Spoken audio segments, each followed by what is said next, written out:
ang primero, anak ko na sa kaso. Lagi ko kabalo, ang humingin na namin, sa muna sa uksato ako yan. Karoon niya, improve na yan. Di ko tel na kita. Sa muna, sa balay-balay lang yan. Karoon niya, utel na kita. Tumuhod ka nga, ha? May mga apo ta, subukan, mga kabataan. Mga inaglos ko, mga magigarado na subong. Di ba na? Tingnan mo ay! Kaya wala na, masiling ko. Damong ginasalamat. Sa sakto na lang kami na nabilin. Kasi sa sunod, yun, hindi na kami kakupod. Happy, di ba? Expect ko na.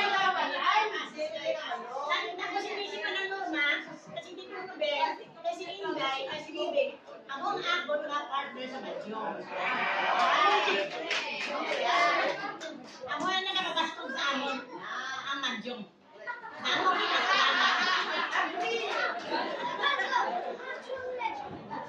Thank you, Lola Sol. Now we will have the youngest of the 12 siblings, Lola Ruben. Thank you. Nakita niyo mga sa picture na? Luha lang na gwapo.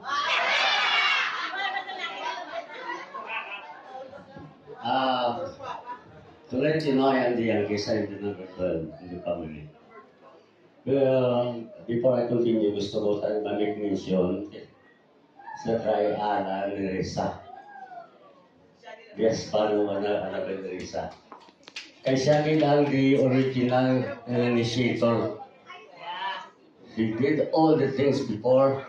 May mga gazette, may mga gazette, no?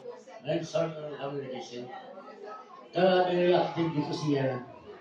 Bilang siya to ang nag-brainstorm. Wala siya.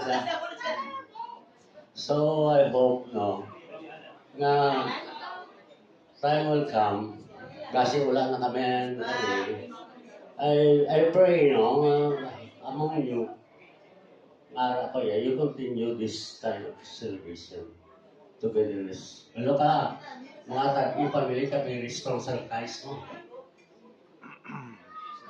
Pagpalanganin sa akin isa. Kita mo, magkita kita pertin banding na to. Because of our parents, or because sama mga parents nyo. So I hope and pray you continue this legacy. And then,